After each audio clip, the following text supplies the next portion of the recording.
Hello students, I'm Irfan Raza. Welcome back to my geography class. Today we will learn the remaining part of class 10th geography, chapter number 6, manufacturing industries, and our today's topic is cotton textiles. So students, let's start our today's topic. In ancient India, cotton textiles were produced with hand spinning and handloom weaving techniques. It means the cotton clothes were manufactured with a machine which was operated by hands. And you see, after 18th century, power loom came into use. What is the meaning? It means that after 18th century, cotton clothes were manufactured with the machine, but these machines were run by electricity. And you see what happened after that?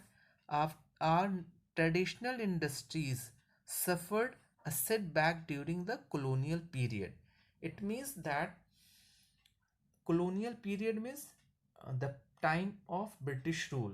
So it's mean that during the British time, our traditional industries means all those people who were engaged in manufacturing of cotton clothes with handlooms. So their industries were declined. So what was the reason? The reason was Britishers filled the Indian market with mill-made clothes from England, and this is the main reason that the Britishers clothes were more attractive and cheap as compared to Indian clothes, and that is the reason that many traditional industries were collapsed or declined. Here some important facts have been given which are related to textile industry. The first one is the first successful cotton textile mill was established in Mumbai in 1854. And the second fact is, during the First and Second World War, there was a huge demand of clothes in UK. That is why these industries developed very much in India. Now let us discuss the next paragraph. In the early years, the cotton textile industry was concentrated in the cotton growing belt of Maharashtra and Gujarat. See, these lines are very important, and this can be a kind of question in your board examination. Students, actually in these lines it has been mentioned that most of the cotton textile industries are concentrated or found in Maharashtra and Gujarat. So what is the main reason behind it? So let us discuss what are the factors, what are the reason that most of the cotton textile industries are concentrated in Maharashtra and Gujarat. So the first reason is availability of raw cotton. As you know students that in Maharashtra and Gujarat black soil is found, and you should know that black soil is an ideal soil for the cultivation of cotton. That is why cotton is available abundantly at cheap rate in these states. And you know that the state or the area which has plenty of raw material, so that is one of the most important, or you can say ideal location for the establishment of industry. So here we got that Maharashtra and Gujarat having abundant cotton which are available at cheap rate. That is the reason that these industries, I mean cotton textile industries, are found in these two states. Now what is the next? Second one is market. So as you know that both states Maharashtra and Gujarat have a very wide and good markets where cotton clothes is highly demanded, and that is the reason that what the cotton clothes which are manufactured in these states, so it is easily consumed in these two states markets. Now let us see what is the next. Transport including accessibility port facilities. So the in another important factors that help in the establishment of cotton textile industry in Maharashtra and Gujarat is transport and port facilities. As you know that both states having a good network of roadways and railways. Besides these two facilities, these two states have also the facilities of port, and all these transport facilities help these states to export raw cotton, or you can say finished cotton goods, to different parts of the country or even other countries. So in this way we got that transport and port facilities are also available in these two states. The next important factor which help the location of cotton textile industry in Maharashtra and Gujarat is labor. So it can be understood as availability of cheap labor. It means that Maharashtra and Gujarat are densely populated states, and migrated people are also in large number in these two states. So as a result, there is no dearth of, or you can say scarcity of labor force in these two states, and that is the reason that cotton textile industries are found in large number in these two states. Now the last one is moist climate. So let us see that how moist climate is helpful in the location of these states. As you know that cotton is a natural fiber and it absorbs a lot of moisture from the atmosphere. The fiber processes well with appropriate level of moisture gained from the atmosphere. That is the reason that a humid or moist climate is suitable for this industry. And students, you should know that these two states, I mean Maharashtra and Gujarat, both are located near, or you can say having the coastal area. And that is why there is a moderating influence of Arabian Sea. So that is why both states having a good moist climate, which is very much helpful for this industry. This industry has a close link with agriculture and provides a living to farmers. It means that this industry, cotton textile industry, can be understood that it is a employment generating industry. How? Let us see. Because it provides job to a number of people, like farmers who are engaged in cultivation of cotton. Apart from that, there are people who are engaged in cotton ball pluckers, workers engaged in ginnings, spinning, weavings, then dyeing, designing, packaging, tailoring, sewing. So it's mean that there are so many activities, there are so many work in which a lots of skilled and unskilled people are involved. So that is why we can say that this industry provides employment to a large number of skilled as well as unskilled workers, and and that is why we can say that this is employment generating industry.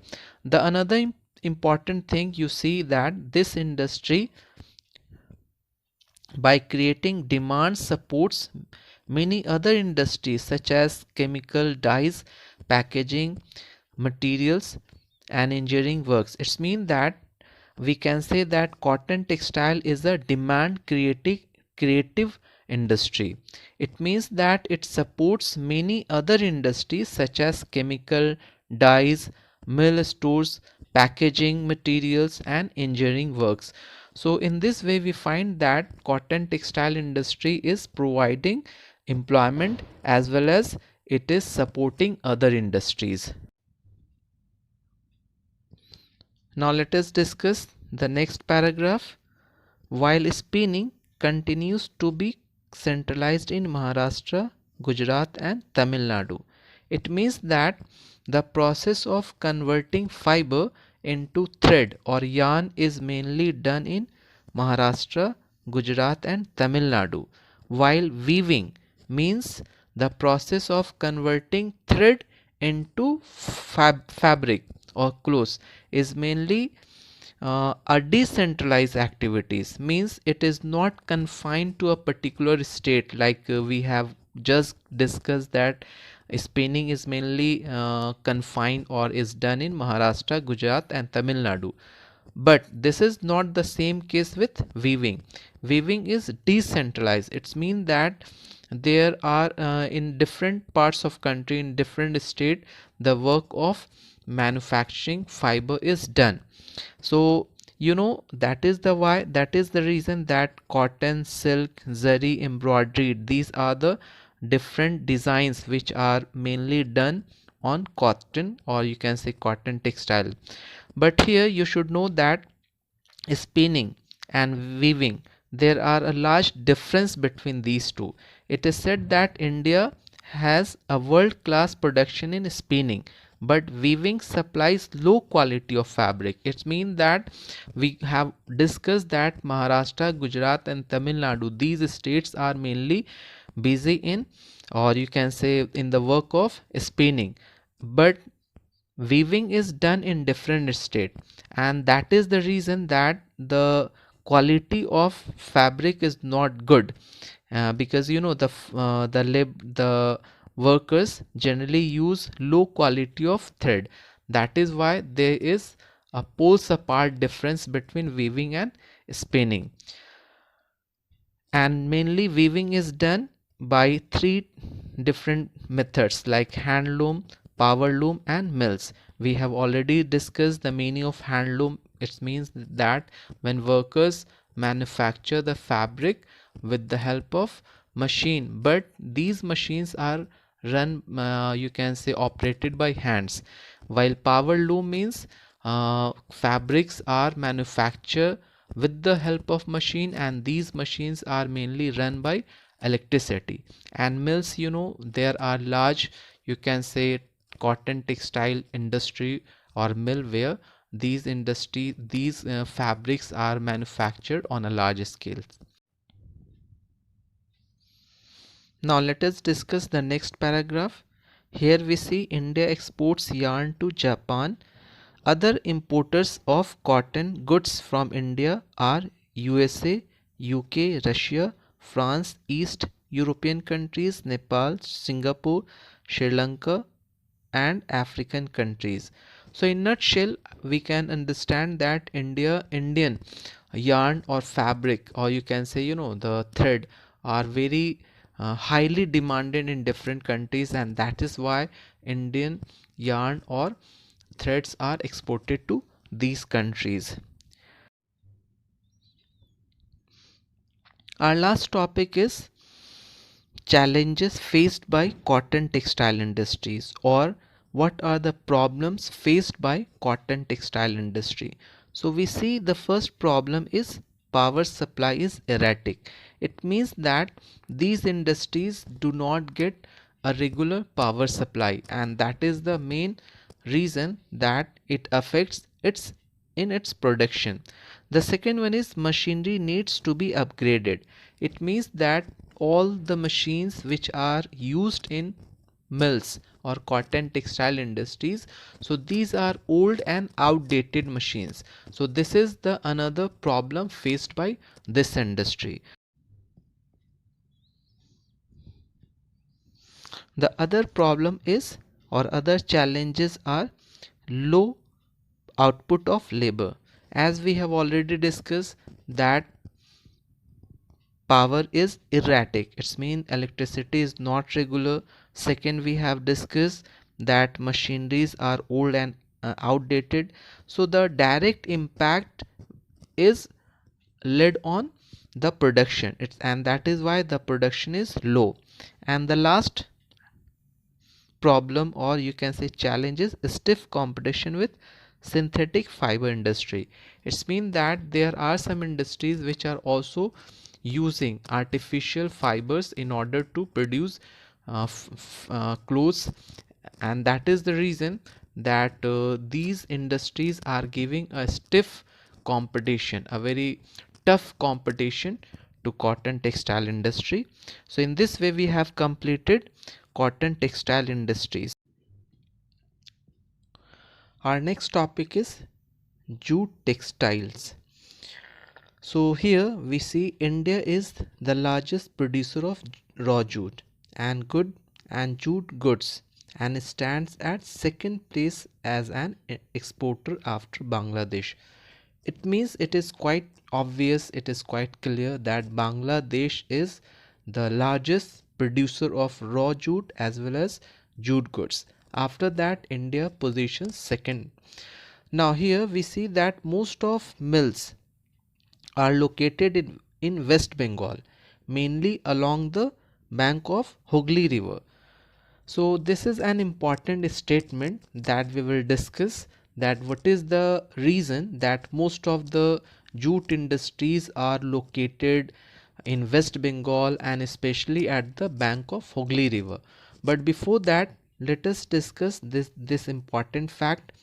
As you see here, the first jute mills was set up in Kolkata in 1855 at Risra.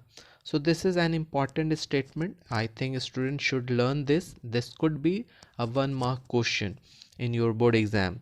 So now let us see what had happened after partition in 1947. Jute mills remain in India, but 3/4 of jute producing area went to Bangladesh. It means that the part or the land or the area in which the jute was cultivated or produced, so a third to 3/4 part went to Bangladesh. So that is the reason that Bangladesh became the largest producer of jute in the world. So now after these facts, let us discuss the important statement as I mentioned, that what are the factors, what are the reason that jute industries are mainly located in West Bengal and especially at the bank of Hooghly River. So here you see there are a number of factors. One of the first important factors, you can understand availability of raw jute. As you know that West Bengal is the hometown of jute. It means it produces the highest number of bales of the jute fiber, and this is the reason that jute is available abundantly at cheap rate. So as I have already mentioned, and student, you should remember this important fact, that uh, whenever you are asked to show that why this particular industry is found in this particular area or state, so you must understand that the raw material which is required for that industry, that must be available in abundant quantity. And the same thing we find here, that jute, West Bengal is the largest producer of jute. So because of that, jute is easily available in abundant quantity. So this is the our first reason. Now the second reason is inexpensive water transport, or better I say that let's discuss that supply of water. As we have discussed that this industry is situated near the bank of Hooghly River. So you should know that the industry, I mean jute industry, consumes huge quantity of water, uh, which is easily available from the Hooghly River. As you know that raw jute needs to be processed in water. It's mean huge quantity of water is required for the processing of raw jute.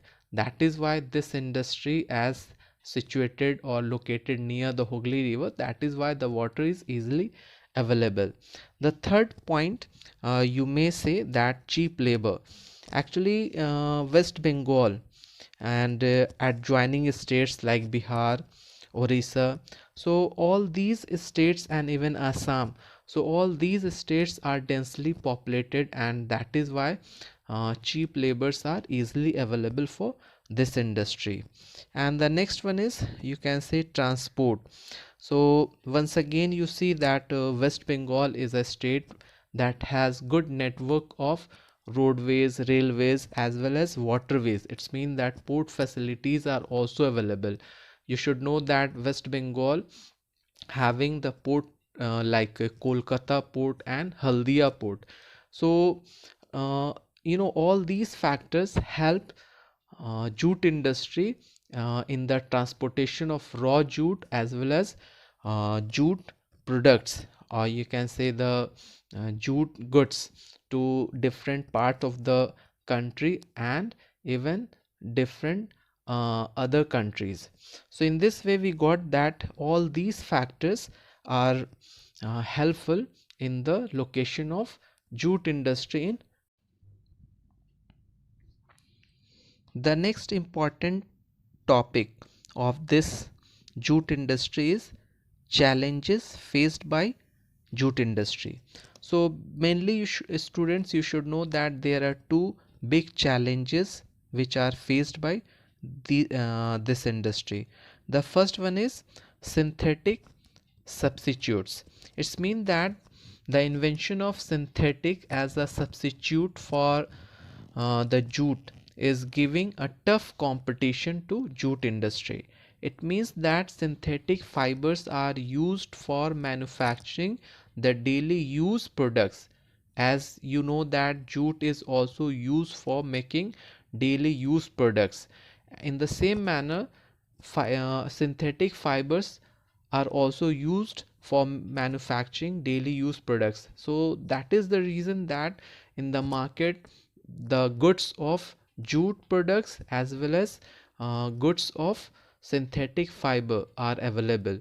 But the difference between these two is that synthetic fibers goods are very cheap and very much attractive, rather jute products. That is why people are tend to buy or attract towards synthetic fibers goods, and this is a challenge for this industry.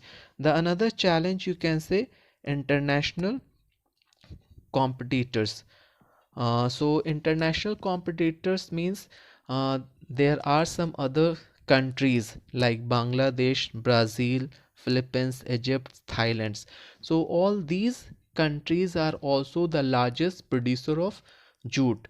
That is why India facing a tough challenge or a stiff competition in the international market at the time of exporting the raw jute and finished, or you can say, jute goods.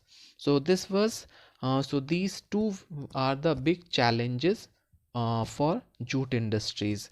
Now let us see the next. As here we see that the government has introduced some policies by which the people are told to use jute products, or you can say the jute products have been made mandatory.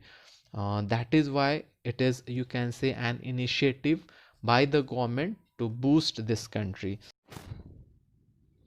Our next topic is sugar industries. So let's see what is given here. India stands second as a world producer of sugar and occupies the first place in the production of gur and khansari. It means that here the world India's position has been given at the world level, that in the production of gur and khansari. Khansari means it is also a type of gur. So in the production of gur and khansari, India occupies the first rank in the world, but in the production of sugar it occupies the second place. So now let us see what is the next. The raw material used in this industry is bulky, and in haulage its sucrose content reduces. What is the meaning of these lines? It means that the raw material of sugar industry is undoubtedly it is sugarcane. So it is said that it is very heavy and bulky, okay, when it is transported, and especially in haulage means in transportation, the sucrose content, it's mean the amount of the quantity of sugar juice is reduces. As you know that from the field sugar cane is transported to sugar mill.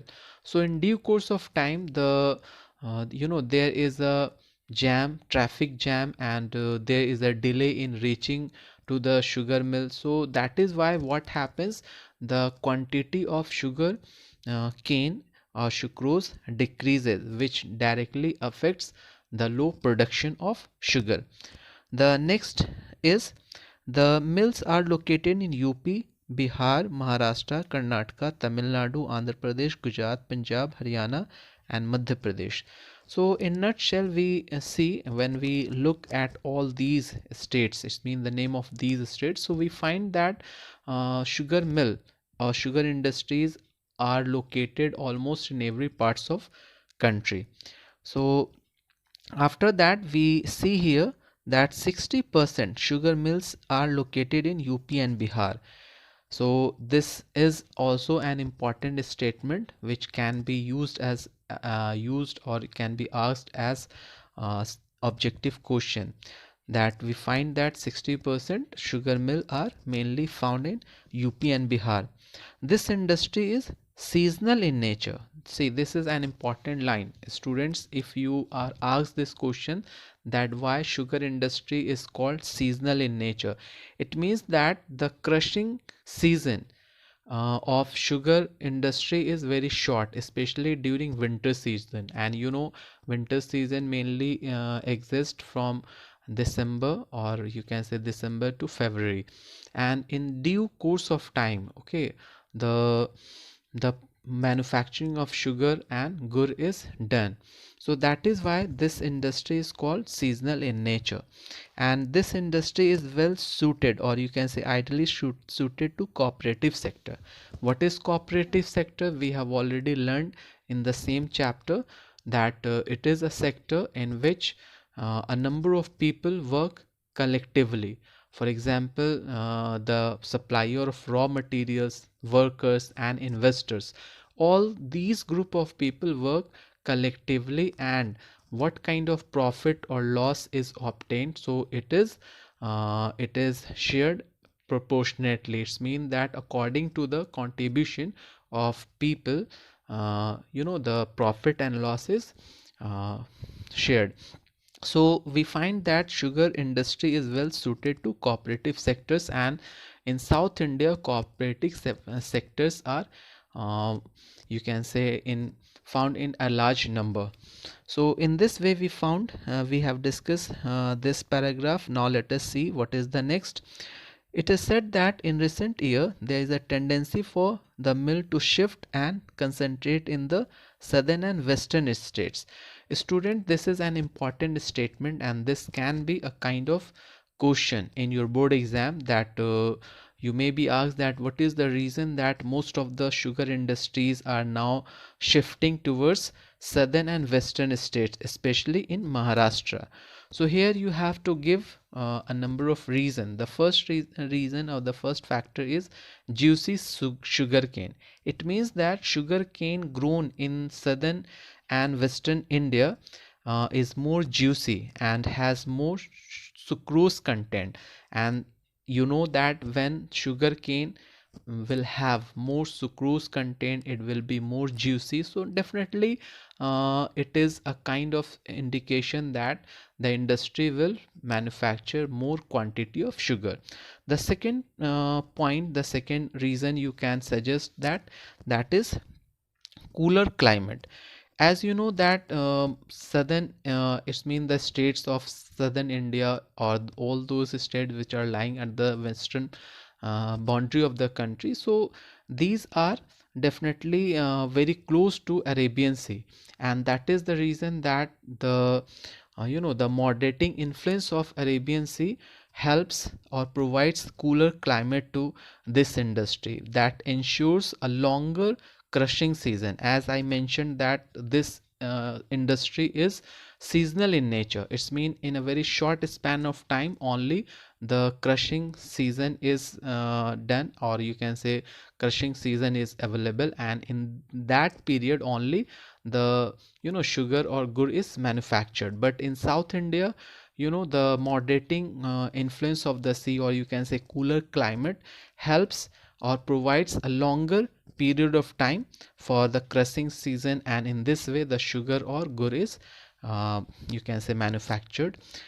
Thereafter, labors. It's mean that seasonal labors is really very available in this industry.